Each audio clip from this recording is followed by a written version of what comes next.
The plastic stick trembled in my hand, two pink lines staring back at me like accusatory eyes. After years of disappointment, this should have been a moment of joy. Instead, dread coiled in my stomach as I imagined Jake's reaction. "Alice, you've been in there for ages. What's going on?" Jake's impatient voice carried through the bathroom door. I took a deep breath, steeling myself. "Coming," I called, my voice surprisingly steady. Stepping into our bedroom, I found Jake sprawled across the bed, flicking through his phone. He barely glanced up. "Well, another negative?" I swallowed hard. "Actually, it's positive." The silence that followed was deafening. Jake's eyes snapped to mine, narrowing with suspicion. "What did you say?" "I'm pregnant, Jake." I held out the test, my hand shaking slightly. "We're going to have a baby." Jake sat up slowly, his face a mask of disbelief. "That's impossible. We've been trying for years." "I know, but did you cheat on me?" The accusation hit me like a slap. "What? No, of course not." I recoiled, hurt and anger flaring inside me. "How could you even think that?" Jake stood, towering over me. "Well, it doesn't make sense, does it? All those fertility treatments, all that money wasted, and suddenly you're pregnant? It happens, Jake. Sometimes it just happens," he scoffed, pacing the room. "Right. And I'm supposed to believe that?" "Yes," I cried, frustration building. "Because it's the truth. This is our baby, Jake. Ours." Jake stopped, turning to face me with a cold look in his eyes. "I don't want it." The words hit me like a punch to the gut. "What?" I said. "I don't want it."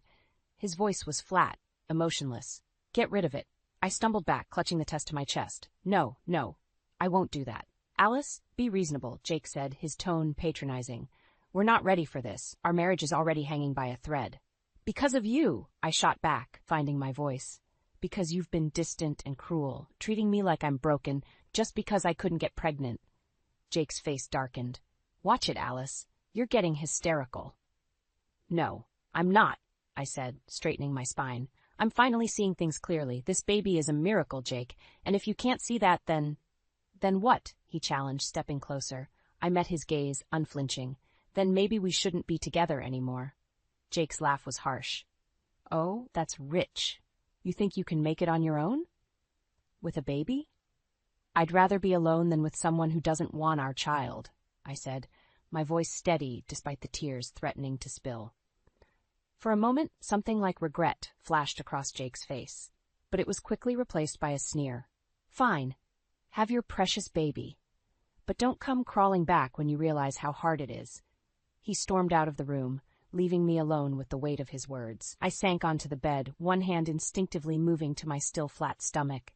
The test was still clutched in my other hand, those two pink lines a promise of a future I'd dreamed of for so long. But not like this. Never like this. My phone buzzed, startling me. It was a text from my mother, Brenda. "How did it go, sweetheart? Did you tell him?" I stared at the message, tears finally spilling over. How could I tell her that my marriage had just imploded? That the man I thought I knew had revealed himself to be a monster? With shaking fingers, I typed out a reply. "Can I come home?" The response was immediate. "Of course. We're here for you, always." I looked around the room at the life Jake and I had built together. It all seemed hollow now, a facade hiding years of pain and resentment. But as I placed a hand on my stomach again, I felt a flicker of hope. This baby was my future now, and I would do whatever it took to give us both the life we deserved. The suitcase felt impossibly heavy as I dragged it down the stairs. Each step was a battle against gravity and my own doubts. Was I really doing this? Leaving everything I'd known for the past decade? "Where do you think you're going?" Jake's voice, cold and mocking, froze me in place. I turned, my hand instinctively moving to protect my stomach. "I'm leaving, Jake. I can't stay here anymore." He leaned against the doorframe, arms crossed. "And where exactly are you planning to go? Back to Mommy and Daddy?" The condescension in his tone sparked a fire in me. "Yes, actually. At least they'll support me and this baby." Jake's laugh was cruel. "Support you? Alice, you're 40 years old. You really think you can start over now? As a single mother?" I lifted my chin, meeting his gaze. "Watch me."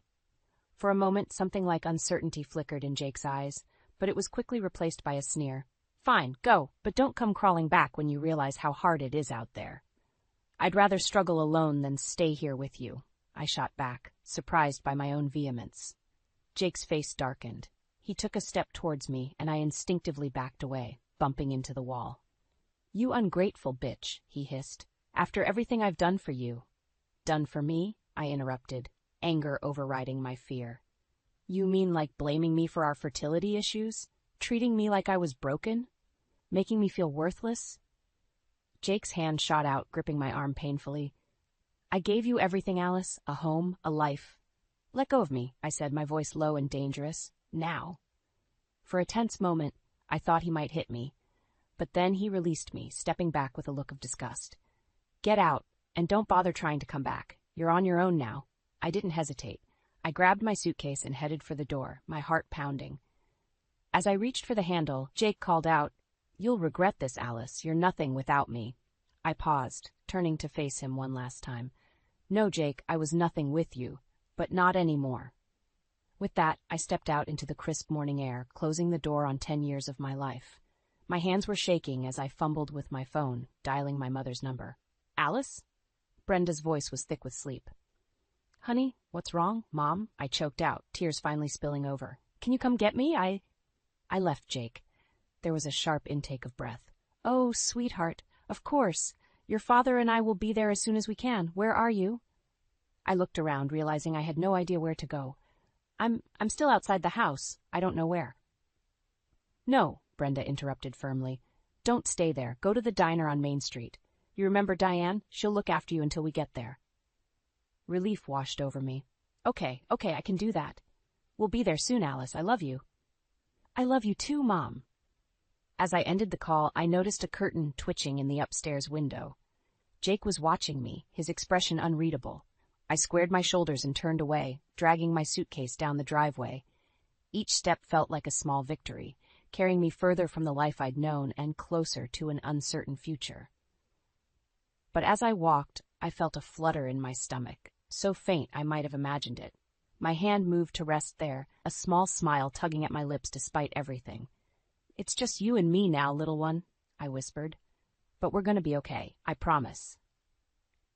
As I rounded the corner, leaving my old life behind, I felt a mix of terror and exhilaration. I had no idea what the future held, but for the first time in years, I felt truly alive. Whatever came next, I would face it head-on, for myself and for the tiny life growing inside me. The familiar creak of my childhood bedroom door jolted me awake. For a moment, I forgot where I was, panic rising in my throat. Then I saw my mother's silhouette in the doorway, and reality came crashing back. "Alice, honey, are you awake?" Brenda's voice was soft, tentative. I pushed myself up, wincing at the wave of nausea that hit me. "Yeah, Mom, I'm up." She stepped into the room, concern etched on her face. "How are you feeling?" "Like I've been hit by a truck," I admitted, managing a weak smile. "But I'll live." Brenda sat on the edge of the bed, her hand finding mine. "Your father's making breakfast. Think you can stomach some toast?" The thought of food made my stomach churn, but I nodded. "I'll try." As we made our way downstairs, the smell of coffee and bacon hit me like a wall. I stumbled, gripping the banister. "Alice?" My father's worried voice carried from the kitchen. "I'm okay," I called back, taking deep breaths. "Just morning sickness." I entered the kitchen to find my father, Michael, standing at the stove, spatula in hand. His eyes widened as he took in my appearance. "Good Lord, sweetheart, you look terrible." "Thanks, Dad," I said dryly, sinking into a chair. "Just what every woman wants to hear." He had the grace to look sheepish. "I'm sorry, are you sure you're all right?" I nodded, accepting the glass of water my mother handed me. "I will be. It's just a lot to process." Michael turned off the stove, joining us at the table. For a moment we sat in uncomfortable silence. Then he cleared his throat. "Alice, we need to talk about what happens next." I tensed, bracing myself. "What do you mean?" "Well," he began, exchanging a glance with my mother, "you can't stay here forever. You need a plan." "Michael," Brenda warned, but he pressed on. "No, we need to address this. Alice, you're 40 years old. You're pregnant, unemployed, and, well, let's face it, you've been out of the workforce for years." Each word felt like a blow. I blinked back tears, anger rising to replace the hurt. "So what are you saying, Dad, that I should go crawling back to Jake?" "No," both my parents exclaimed in unison. "Of course not," Brenda said firmly. "But your father's right about one thing. We need a plan." I slumped in my chair, suddenly exhausted. "I know, I don't know where to start." Michael reached across the table, taking my hand. We'll figure it out together, sweetheart. But first things first, we need to get you to a doctor. The thought sent a jolt of panic through me. A doctor? Why? To make sure everything's okay with the baby, Brenda explained gently. And, well, to discuss your options. I recoiled, yanking my hand away. My options? You mean? Alice, Michael said, his voice uncharacteristically gentle, we just want to make sure you've considered everything. This isn't going to be easy. I know that, I snapped, pushing away from the table. But this baby is all I have left. I'm not giving it up. Brenda stood, approaching me cautiously. No one's asking you to, sweetheart. We just want to make sure you're prepared for what's ahead. I softened slightly, letting her pull me into a hug. I know, Mom. I'm scared, but I have to do this. As I pulled away, a sharp pain lanced through my abdomen. I gasped, doubling over. Alice? My father's voice sounded far away. What's wrong? I looked down, horror flooding through me at the sight of blood on my pajama pants. No, I whispered. No, no, no. The room spun as panic set in. My mother's arms were around me, her voice urgent in my ear. Michael, call an ambulance.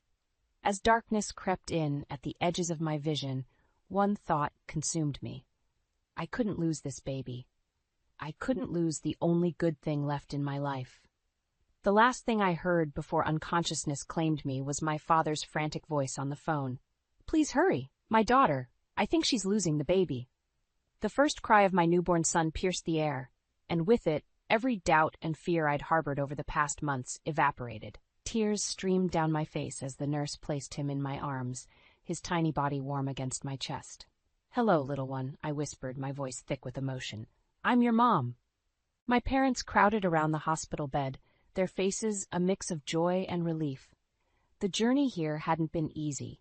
After the scare in my first trimester, every day had felt like a battle. Against my body, against the whispers of doubt, against the ghost of Jake's cruel words. But now, looking into my son's eyes, I knew it had all been worth it. He's beautiful, Alice, my mother said, wiping away her own tears. My father squeezed my shoulder. What are you going to name him? I smiled, running a finger along my son's cheek. Ethan, it means strong. As the days passed and we settled into a routine at my parents' house, the reality of single motherhood began to sink in. Sleepless nights blurred into exhausting days. The weight of responsibility pressed down on me, constant and unyielding. One particularly rough morning after Ethan had been crying for hours, I found myself in the kitchen, desperately trying to warm a bottle with one hand while bouncing him in the other. Shh, please, Ethan, I begged, my own tears threatening to fall. Mommy's trying. Here, let me help. My mother's voice startled me. She took Ethan from my arms, cooing softly to him. I slumped against the counter, suddenly bone-weary. I can't do this, Mom. I'm not cut out for this. Brenda's eyes softened with understanding. Oh, sweetheart, every new mother feels that way sometimes. But you're stronger than you know. As if to prove her point, Ethan's cries quieted as she rocked him. I watched, a mix of gratitude and envy washing over me. I need to find a job, I said, the words tasting bitter. I can't keep relying on you and Dad. My mother nodded, her expression thoughtful. Actually, I might have an idea about that. Do you remember Diane from the diner? I frowned, vaguely recalling the kind-faced woman who'd sheltered me the day I left Jake. Sort of. Why? Well, I ran into her yesterday. She mentioned they're short-staffed at the diner. It's not much, but it's a start. Hope fluttered in my chest, quickly tempered by doubt. I don't know, Mom. I haven't worked in years. And what about Ethan? Your father and I can watch him while you're at work, she said firmly. Alice, this could be good for you, a chance to get back on your feet. I looked at my son, now sleeping peacefully in my mother's arms. The thought of leaving him, even for a few hours, made my heart ache. But I knew she was right. I needed to do this, for both of us. Okay, I said, taking a deep breath. I'll do it. The next day, I found myself standing outside the diner, Ethan strapped to my chest in a baby carrier. My hands shook as I reached for the door handle. You've got this, I whispered to myself, echoing my mother's words from that morning. As I stepped inside, the bell above the door chimed. Diane looked up from behind the counter, her face breaking into a warm smile. Alice, I'm so glad you came, she said, coming around to greet me. Her eyes softened as she noticed Ethan. And who's this handsome little man? I swallowed hard, fighting back tears. This is Ethan, my son. Diane's smile widened. Well, aren't you two a package deal? Come on back, let's talk about getting you started. As I followed her, I felt a strange mix of terror and excitement. This was it, the first step towards our new life. I had no idea what challenges lay ahead, but for the first time in months, I felt a glimmer of hope.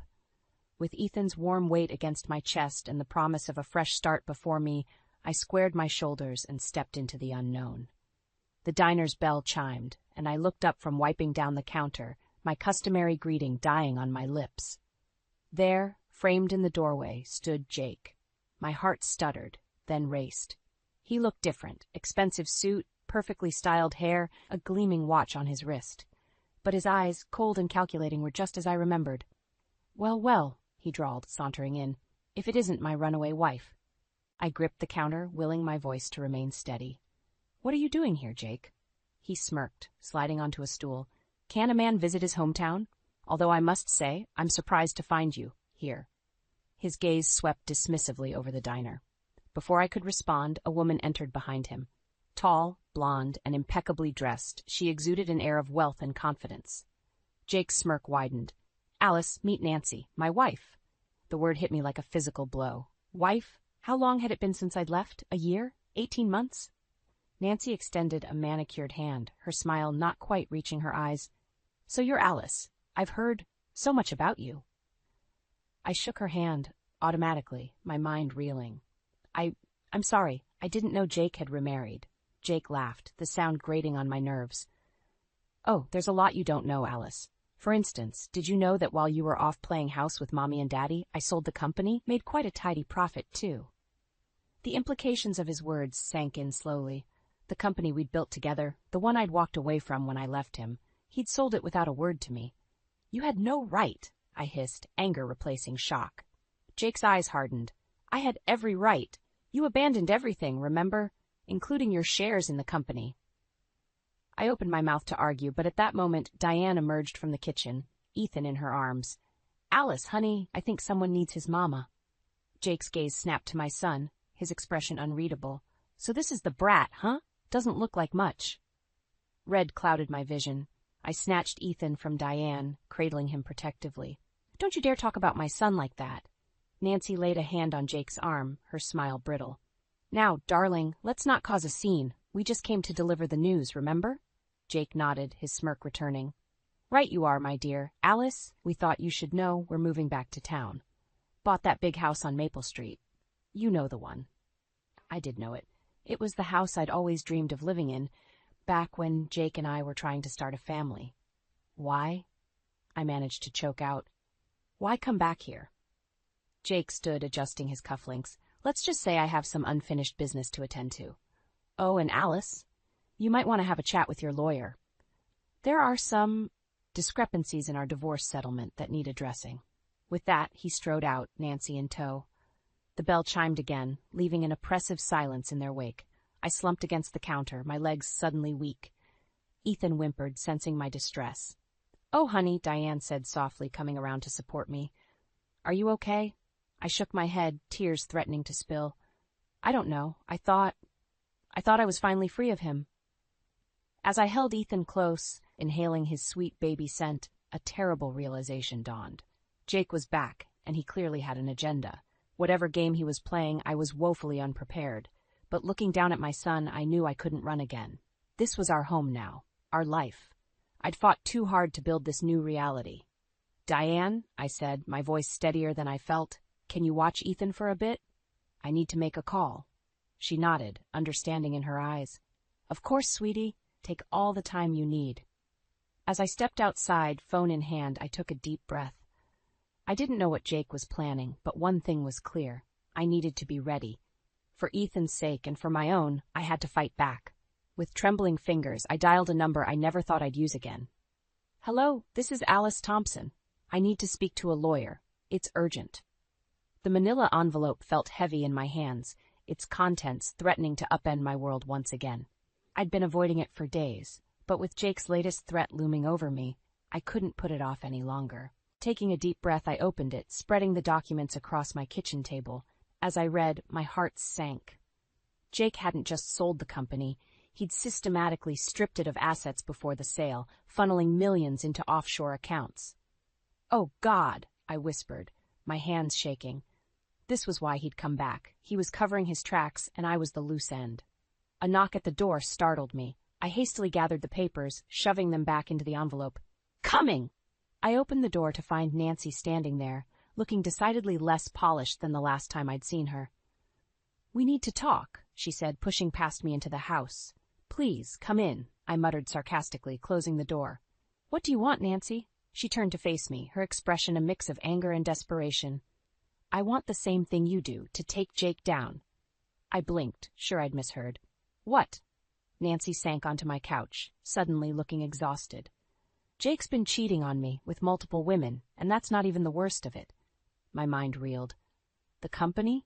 You know about that?" She nodded grimly. "I found out last week. He's been embezzling for years, Alice, and now he's trying to pin it all on you." The room seemed to tilt. I gripped the back of a chair to steady myself. "On me? How?" "He's claiming you were involved in the financial decisions before you left, that you knew about the offshore accounts." Nancy's eyes met mine. "He's setting you up to take the fall." A wave of nausea hit me. "But that's not true. I didn't know anything about it." "I believe you," Nancy said softly. "That's why I'm here. I want to help." I laughed bitterly. "Help? How could you possibly help?" She reached into her purse, pulling out a flash drive. "Because I have proof. Emails, bank statements, everything, but I can't use it without implicating myself. That's where you come in." My head spun with the implications. "You want me to turn him in?" Nancy nodded. "It's the only way, Alice. If we don't act first, he'll destroy us both." I sank into a chair, my mind racing. Could I trust her? This woman who'd married Jake, who'd looked at me with such disdain in the diner? As if reading my thoughts, Nancy leaned forward. "I know you have no reason to trust me, but think about your son, Alice. What kind of future will he have if Jake succeeds?"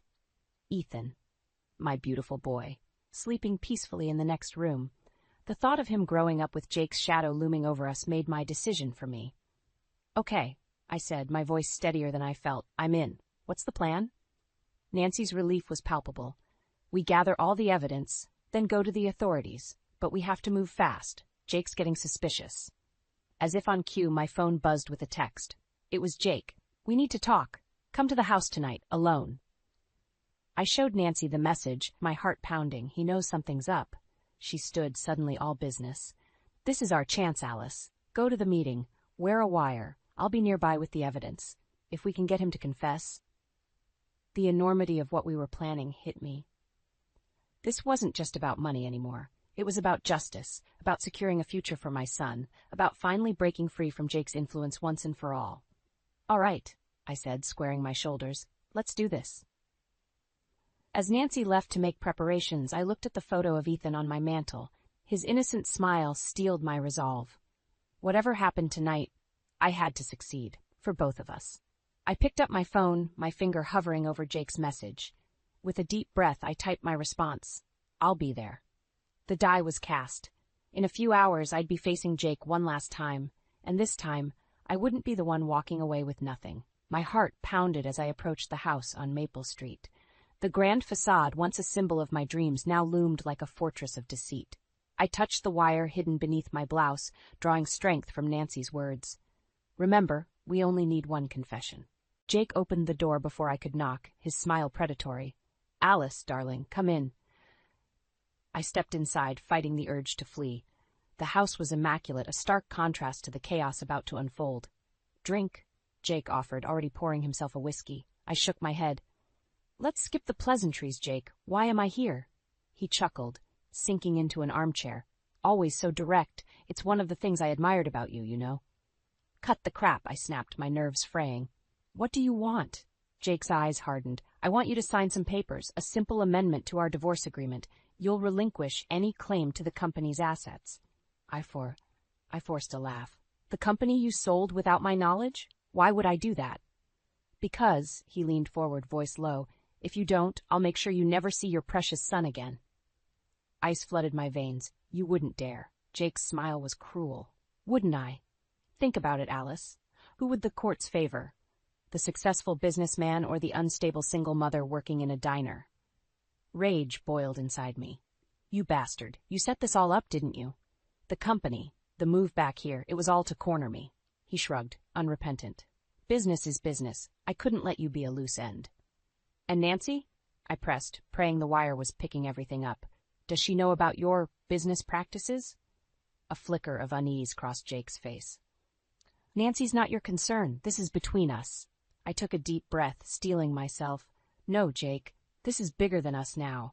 I know about the embezzlement, the offshore accounts. Did you really think you could hide it forever? Jake's composure cracked. He surged to his feet, looming over me. You don't know anything. And if you breathe a word of this to anyone, I'll... The door burst open, revealing Nancy and two stern-faced men in suits. That's enough, Jake, Nancy said, her voice ice-cold. It's over. Jake's face drained of color. Nancy, what the hell is this? One of the men stepped forward, flashing a badge. Jacob Thompson, we're with the FBI. We have some questions about your financial dealings. As the reality of the situation sank in, Jake's shock turned to fury. He lunged at me, eyes wild. You bitch, you set me up. I stumbled back, but before Jake could reach me, the agents had him pinned. As they read him his rights, Jake's gaze locked on mine, filled with a hatred that chilled me to the bone. This isn't over, Alice, he snarled. I'll destroy you for this, you and that brat of yours. As they led Jake away, my legs gave out. I sank to the floor, trembling. Nancy knelt beside me, her hand on my shoulder. It's done, she said softly. We did it. I nodded, unable to speak. The adrenaline was fading, leaving me hollow. We'd won, but at what cost? Outside, I could hear Jake still shouting threats as they put him in the car. Each word was a dagger, reminding me that this victory was far from clean. Nancy helped me to my feet. Come on, let's get you home to Ethan. Ethan, my beautiful boy, the reason for all of this.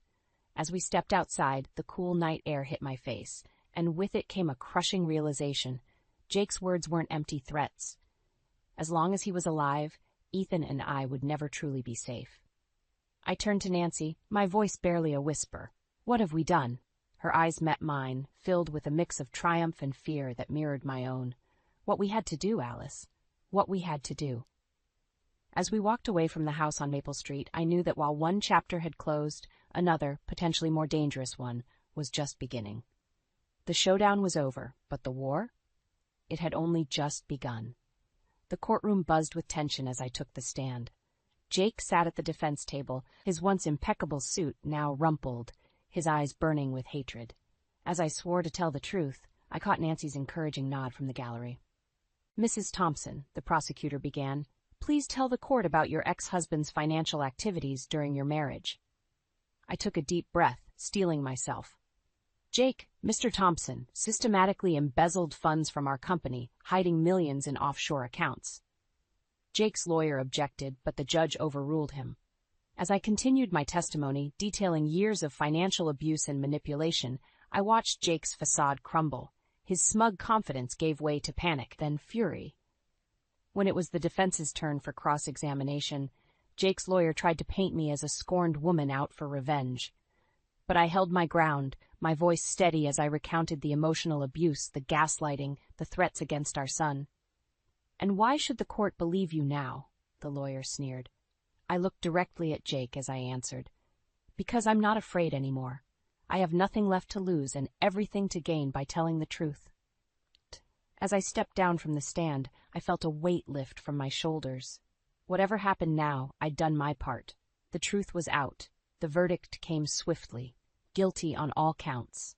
As the judge read out Jake's sentence, 15 years in federal prison, I watched the man who had once terrorized me crumble before my eyes. But it was Jake's final outburst that truly marked the end. As they led him away, he lunged towards me, spitting venom. This isn't over, Alice. I'll get out. And when I do... No, Jake, I interrupted, my voice calm. It is over. You have no power over me anymore.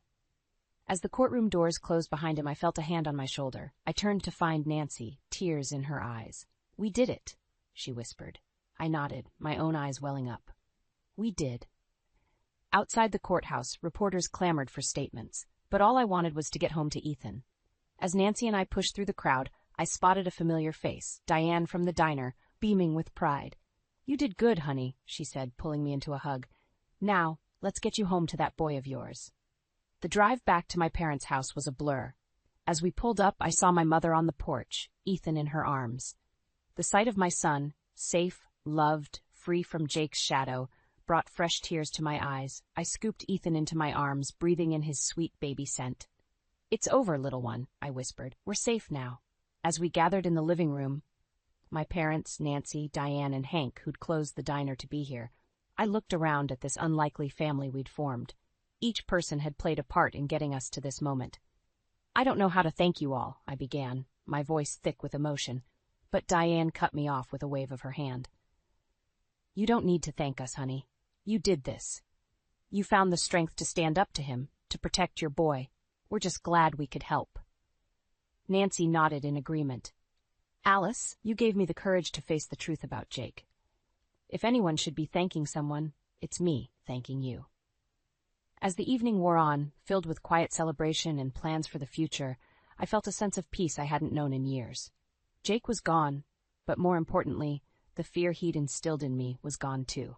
Later, as I tucked Ethan into bed, I made him a promise.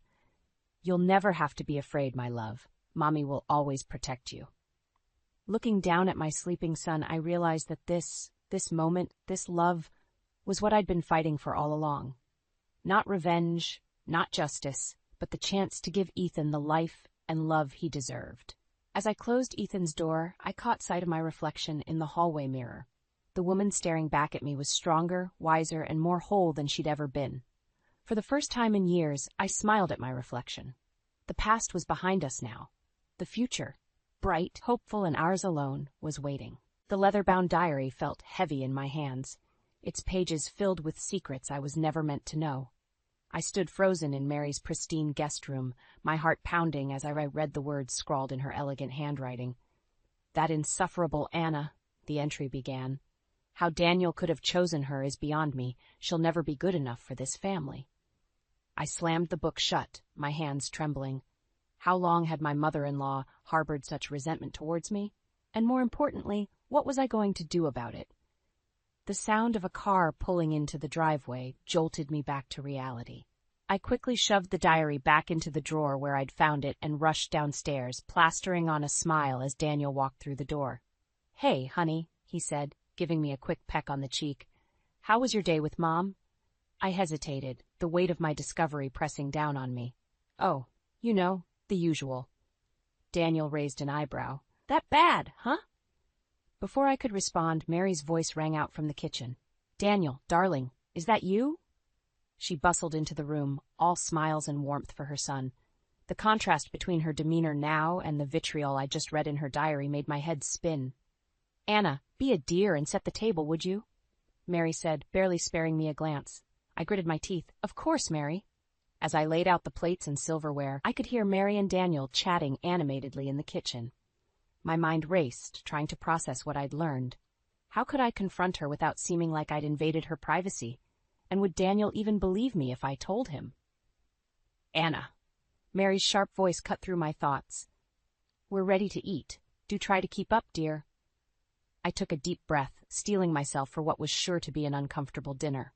As we sat down, Mary launched into a story about her bridge club, completely ignoring my presence. "Oh, and Daniel," she said, her eyes sparkling. "I ran into Olivia at the supermarket today. She and Liam are coming over for brunch on Sunday. Isn't that lovely?" Daniel nodded, his mouth full of pot roast. I felt a familiar pang of jealousy at the mention of my sister-in-law. Olivia could do no wrong in Mary's eyes, a fact that was driven home by what I'd read in the diary. "That sounds great, Mom," Daniel said. "Anna and I would love to join you." Mary's smile faltered for just a moment. "Oh, I'm not sure there will be enough room at the table.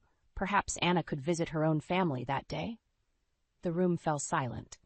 I stared at my plate, willing myself not to cry or scream. Daniel cleared his throat. "Mom, that's not fair. Anna is part of this family, too."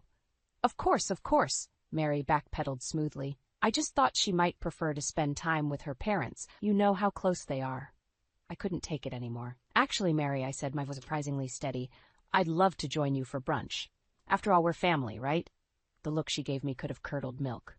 "Of course, dear. How thoughtful of you." As the tension in the room As tension in the room reached a breaking point, Samuel, my father-in-law, walked in, oblivious to the drama unfolding. "Sorry I'm late, everyone," he said cheerfully. "What did I miss?" I caught Mary's eye across the table, and in that moment I knew. This was war, and I wasn't going down without a fight. The diary may have been the first shot fired, but it certainly wouldn't be the last. As we finished dinner in strained silence, I made a decision. I would find a way to expose Mary's true nature, no matter what it took. The question was, how far was I willing to go to protect my place in this family? Sunday morning arrived with a knot of dread in my stomach. I stood in front of the mirror, smoothing down my dress and wondering if it was too much for a simple family brunch. But with Mary, nothing was ever simple. "You look beautiful," Daniel said, wrapping his arms around me from behind. "Ready to go?" I forced a smile. "As I'll ever be." The drive to Mary and Samuel's house was tense, filled with my unspoken worries about the diary and Daniel's oblivious chatter about work.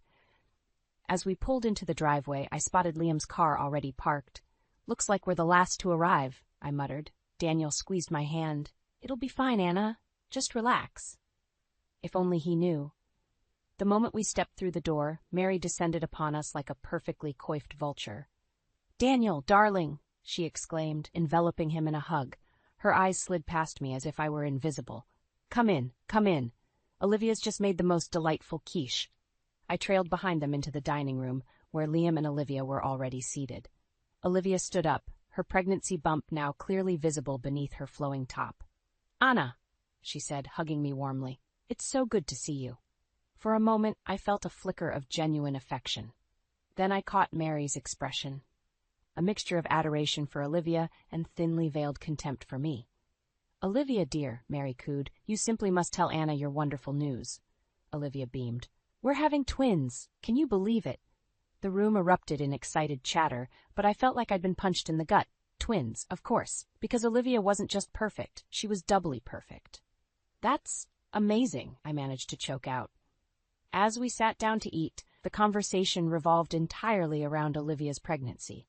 I pushed my food around my plate, feeling increasingly invisible. "Anna," Mary's sharp voice cut through my thoughts, "you're awfully quiet. Nothing to contribute?" I looked up to find everyone staring at me. I'm just happy for Liam and Olivia," I said weakly. Mary's smile was razor thin. "Of course you are, dear. It must be difficult, though, watching someone else live out your dreams." The table fell silent. Daniel shifted uncomfortably beside me. "Mom," he started, but I cut him off. "What exactly do you mean by that, Mary?" I asked, my voice steadier than I felt. She waved a hand dismissively. "Oh, nothing, dear. It's just that some women are natural mothers, while others, well, perhaps it's for the best that nature takes its course." The room spun. I gripped the edge of the table, fighting back tears of rage and humiliation. "Mary," Samuel said warningly, but she ignored him. "I only mean that Olivia has such a maternal instinct," Mary continued, her voice dripping with false sweetness. "It's clear she was born for this role, unlike some people who might struggle with the demands of motherhood." That was it, the last straw. I stood up abruptly, my chair scraping against the floor. "Anna?" Daniel looked up at me, confused. "I need some air," I muttered, fleeing the room. I found myself in Mary's study, my hands shaking as I fumbled with the drawer where I'd found the diary. I needed proof, something to show Daniel that his mother wasn't the saint he thought she was. "What are you doing?" I whirled around to find Olivia standing in the doorway, her eyes wide with concern. I started, but the words caught in my throat. Olivia stepped into the room, closing the door behind her. "Anna, there's something you need to know," she said quietly. "About Mary, about all of us." My heart pounded. Was this it? The moment when everything would finally come to light? "What is it?" I whispered. Olivia took a deep breath. "Mary isn't who you think she is, and neither am I." My mind reeled from Olivia's revelation. Before I could press her for more details, a sharp knock on the study door made us both jump. "Anna? Olivia? Are you in there?" It was Daniel's voice, tinged with concern. Olivia shot me a panicked look. "We'll talk later," she whispered, then called out, "Coming, Daniel." As we rejoined the others, my thoughts were a jumbled mess. What did Olivia mean? And how was I going to confront Daniel about the diary? The rest of brunch passed in a blur. I barely tasted the food, my mind racing with possibilities. As we said our goodbyes, Mary's saccharine smile made my skin crawl. Do come again soon, dears, she cooed, kissing Daniel's cheek. Her eyes met mine, cold and challenging. We have so much to catch up on. The drive home was silent, tension thick in the air. Finally, as we pulled into our driveway, I couldn't hold it in any longer. Daniel, we need to talk about your mother. He sighed, turning off the engine. Anna, please, not this again. No, you need to listen to me, I insisted, my voice rising. I found something when we were at your parents' sweat house last week, your mother's diary. Daniel's face darkened. You went through her personal things? It was an accident, I said quickly. But Daniel, the things she wrote about me, she hates me. She always has. He shook his head, disbelief etched across his features. That's ridiculous. My mother loves you. She's always been nothing but kind to you. I laughed bitterly. Kind? Did you not hear what she said at brunch today about me not being cut out for motherhood? She didn't mean it like that, Daniel said, but I could see the doubt creeping into his eyes. She did, Daniel, and there's more, so much more. I took a deep breath. Your mother, she's not who you think she is. Daniel's jaw clenched. What are you talking about? I can't explain it all right now, but Olivia knows something too. She tried to tell me today, but we were interrupted. This is insane, Daniel muttered, running a hand through his hair. You're reading too much into things, Anna. My mother would never... Never what? I snapped. Lie? Manipulate? Open your eyes, Daniel. She's been doing it for years. He got out of the car abruptly, slamming the door behind him. I scrambled to follow him into the house. Daniel, please, I begged, grabbing his arm. Just listen to me. He whirled around, his eyes flashing with anger. No, you listen to me, Anna. I've had enough of this. My mother has been nothing but welcoming to you since the day we met. If anyone's causing problems in this family, it's you. His words hit me like a physical blow. I staggered back, tears welling in my eyes. You don't mean that, I whispered. Daniel's expression softened slightly, but the anger was still there. I'm going for a walk. I need to clear my head. As the front door slammed behind him, I sank to the floor, sobs racking my body. How had everything gone so wrong? My phone buzzed in my pocket. With shaking hands, I pulled it out to see a text from an unknown number. Anna, it's Olivia. We need to meet. Alone. There's so much you don't know. Tomorrow, 2 p.m., at the coffee shop on Main Street. Please come. It's about Mary and Daniel. I stared at the message, my heart pounding. Whatever Olivia knew, it was clear that this went deeper than I could have imagined. As I heard Daniel's key in the lock, I quickly deleted the message. He walked in, his face a mask of exhaustion and conflicting emotions. Anna. It's okay, I cut him off, forcing a smile. Let's just forget about it for now. But as we went through the motions of a normal evening, I knew that nothing would ever be the same. Tomorrow, I would meet Olivia and finally uncover the truth. And then, one way or another, this family would never be the same again. The coffee shop bustled with afternoon patrons as I scanned the room for Olivia. My hands shook slightly, clutching my phone with Daniel's latest text. Where are you? Mom's trying to reach you about Dad's retirement party. I spotted Olivia in a corner booth, her face pale and drawn. As I slid in across from her, she glanced nervously around the room. Anna, thank you for coming, she whispered. I don't have much time. Mary thinks I'm at a doctor's appointment. Olivia, what's going on? What do you know about Mary and Daniel? She took a deep breath. Mary isn't Daniel's biological mother. She adopted him when he was a baby. His real mother was Mary's sister. The world tilted on its axis. I gripped the edge of the table, struggling to process this bombshell. But how? Why doesn't Daniel know? Olivia's eyes welled with tears. Mary swore everyone to secrecy. She was desperate for a child, and when her sister got pregnant out of wedlock, it was the perfect solution. But Mary's obsession with being the perfect mother has turned into this. My mind raced. Does Liam know? She nodded. He found out just before we got married. Mary made him promise never to tell. It's been eating him alive. And you're telling me this now because I can't stand by and watch Mary destroy your marriage like she almost destroyed mine, Olivia said fiercely. She's planning something, Anna. Something big. Just then my phone buzzed. It was Mary. Anna, dear, her saccharine voice dripped through the speaker. I hope you're free this Saturday at 7 p.m. for Samuel's retirement party. We're so looking forward to seeing you and Daniel. I froze, remembering the invitation I'd seen on Daniel's desk. I thought Isn't the party at 5? Mary's laugh was like ice. Oh no, dear, it's definitely at 7. I wouldn't want you to show up at the wrong time and embarrass yourself. See you then. The call ended abruptly. I looked at Olivia, horror dawning on my face. She's setting me up, I whispered. Olivia nodded grimly. Anna, you need to tell Daniel the truth about everything. He won't believe me, I said, despair creeping in. He thinks I'm the one causing problems. Then make him believe you. Olivia urged. Find proof, the diary, adoption papers, anything. You have to fight back. As we left the coffee shop, my mind was a whirlwind of emotions and half-formed plans. I had to find a way to expose Mary's lies without destroying Daniel in the process. At home, I paced our bedroom, debating my next move. The sound of the front door opening made me jump. Anna? Daniel called out. Are you home? I took a deep breath, steeling myself. It was now or never. Up here, I replied, my voice surprisingly steady. Daniel appeared in the doorway, his face a mix of concern and lingering frustration from our earlier argument. Where were you?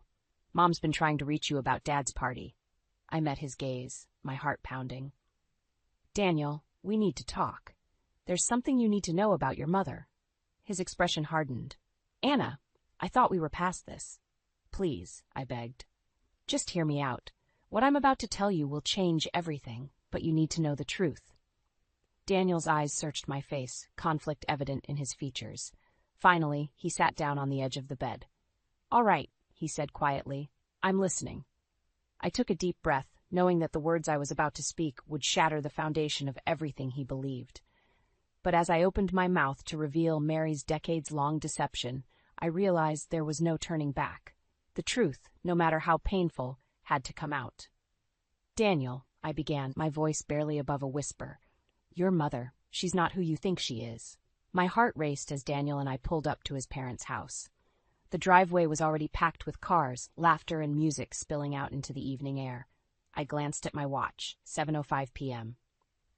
We're right on time, Daniel said, squeezing my hand. Ready? I nodded, trying to quell the nausea rising in my throat. After our conversation about Mary's true nature, Daniel had been quiet and withdrawn. He'd insisted on coming to the party, saying he needed time to process everything.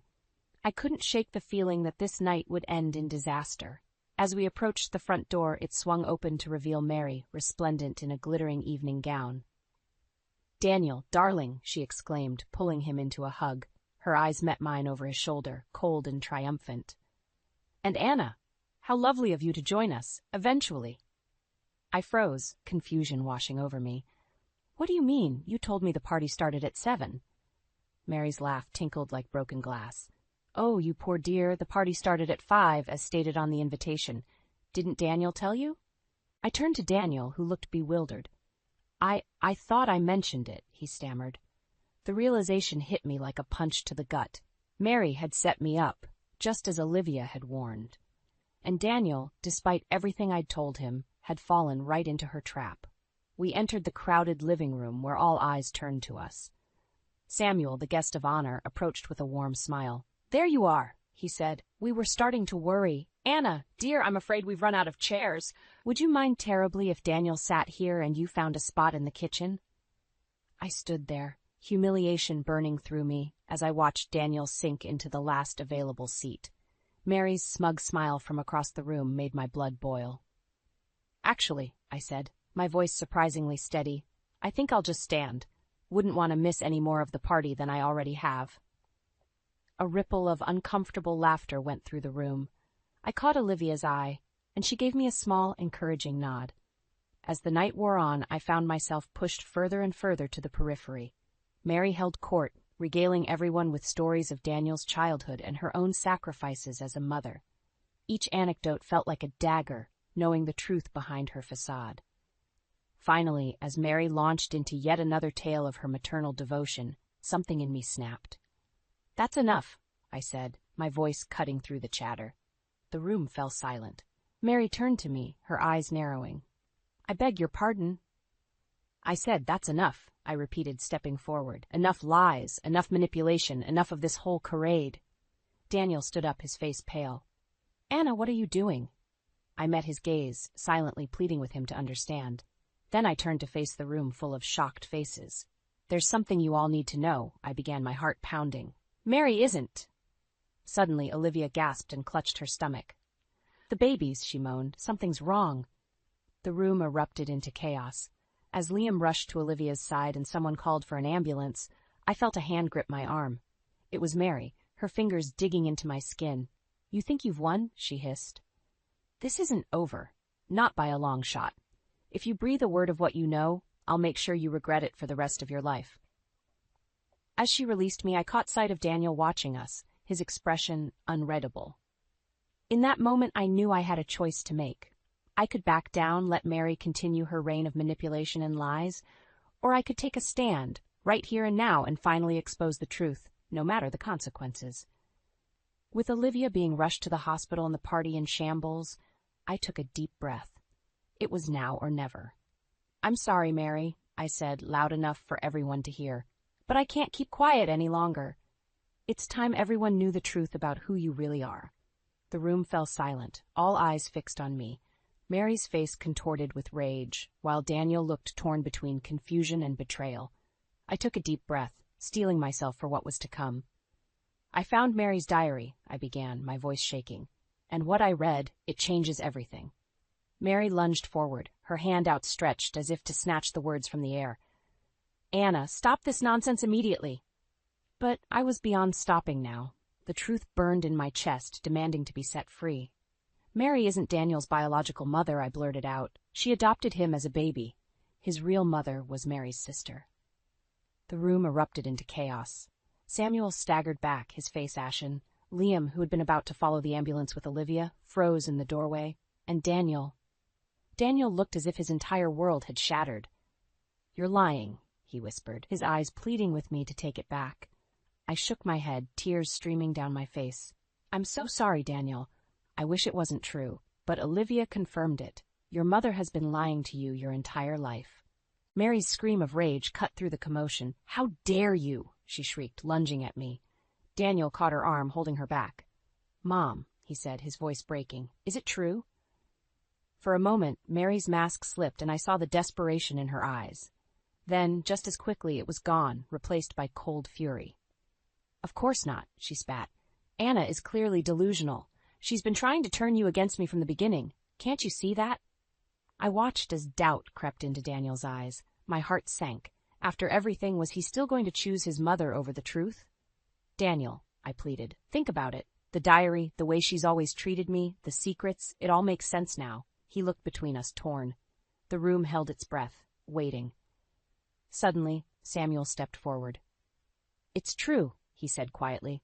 "I'm sorry, son. We should have told you long ago." Mary whirled on him. "Samuel, how could you?" "Enough, Mary," he said firmly. "It's time the truth came out." As the full weight of the revelation settled over the room, I felt a strange mix of relief and dread. The truth was finally out, but at what cost? Daniel stumbled back, his face a mask of pain and betrayal. I need to get out of here," he muttered, pushing past me towards the door. "Daniel, wait!" I called, but he was already gone, the sound of tires screeching in the driveway. I turned back to face Mary, who stood glaring at me with pure hatred. "Are you happy now?" she hissed. "You've destroyed this family." "No, Mary," I replied, finding strength I didn't know I had. "You did that all on your own." As I moved to follow Daniel, Mary's hand shot out, gripping my arm with surprising strength. "This isn't over," she snarled. "You have no idea what I'm capable of." I wrenched my arm free, my heart pounding. "Neither do you," I shot back. Rushing out into the night, I frantically scanned the street for any sign of Daniel's car. But he was gone. My phone buzzed, a text from Olivia. "At hospital. Twins okay. False alarm. What happened?" I stared at the screen, the enormity of the night's events crashing over me. In the span of an hour, I had exposed a decades-old family secret, potentially ruined my marriage, and made an enemy of one of the most manipulative women I'd ever met. As I stood there, alone in the dark, I realized that this was far from over. Mary's threat echoed in my mind, and I knew that the real battle was just beginning. But for the first time in years, I felt ready to fight. I took a deep breath and started walking. I had a husband to find, a family to mend, and a truth to defend. Whatever came next, I would face it head on. I found Daniel at our spot by the lake, his silhouette a lonely figure against the moonlit water. As I approached, the crunch of gravel under my feet made him turn. "Anna," he said, his voice hollow, "how did you find me?" "I know you," I replied softly. "I've always known you." He laughed bitterly. "Have you? Because I don't even know myself anymore." I reached for his hand, but he pulled away. The rejection stung, but I pressed on. "Daniel, I'm so sorry. I never wanted to hurt you. I just couldn't bear the lies anymore." "And what about your lies?" he snapped. "You went behind my back, dug through my mother's personal things. How are you any better?" His words hit me like a physical blow. Before I could respond, headlights swept across us. Mary's car screeched to a halt, and she burst out, Samuel close behind. "Daniel!" she cried. "Oh, my darling boy, don't listen to her poisonous lies." Daniel's face contorted with pain. "Is it true?" he demanded. "Are you really not my mother?" Mary's eyes darted between us, calculating. "Of course I'm your mother. I raised you, loved you. That's what being a mother is." "But you didn't give birth to me," Daniel pressed. "Did you?" The silence stretched, taut as a wire about to snap. Then, unexpectedly, another voice cut through the night. "She didn't," Olivia said, stepping out of Liam's car. Despite her ordeal at the hospital, she stood tall, her eyes blazing. "But I can prove who did." Mary lunged at Olivia. "You treacherous little—" "Enough!" Samuel's voice boomed across the lakeside. "Mary, it's over. The truth is out." As if summoned by his words, a police car pulled up, its lights flashing. 2 officers stepped out, their faces grim. "Mary Anderson," one asked, "we have some questions about the adoption of Daniel Anderson and the death of your sister, Sarah Mitchell." The world seemed to tilt on its axis. Death? Adoption? I looked at Daniel, seeing my own shock mirrored in his eyes. Mary's composure cracked. "You don't understand," she pleaded. "Sarah was going to ruin everything. She was going to take Daniel away. I couldn't let that happen. I couldn't." As the officers led Mary away, her desperate confessions echoing in the night, I felt Daniel sag against me. I wrapped my arms around him, feeling his body shake with silent sobs. "I'm so sorry," I whispered. "I'm so sorry." Olivia approached us, her face etched with guilt and sorrow. "Daniel, Anna, there's more you need to know, about your real mother, about what really happened." For a moment I thought Daniel might break completely. But then he straightened, wiping his eyes. "Tell me everything," he said. As Olivia began to speak, unraveling decades of lies and secrets, I felt a strange mix of horror and relief wash over me. The truth was finally coming to light, but at what cost? I looked around at our fractured family. Samuel, slumped and defeated, Liam holding Olivia protectively, Daniel clinging to my hand like a lifeline. And in the distance, the police car carrying Mary away, 30 years of deception finally catching up with her. In that moment, standing on the shore of the lake where Daniel and I had shared so many happy memories, I realized that nothing would ever be the same. We had weathered the storm of Mary's lies, but the aftermath threatened to tear us apart. As the first light of dawn broke over the horizon, I made a silent vow. Whatever came next, whatever truths were yet to be revealed, I would stand by Daniel. We would face it together, and somehow, someway, we would find a way to rebuild from the ashes of the life we once knew.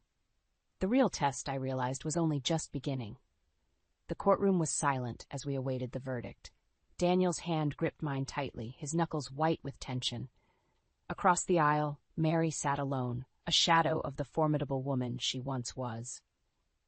As the judge began to speak, I felt the weight of the past months pressing down on me. The grueling investigation, the painful revelations about Sarah's death, the fractures in our family that seemed impossible to mend. But through it all, Daniel and I had stood together, stronger than ever.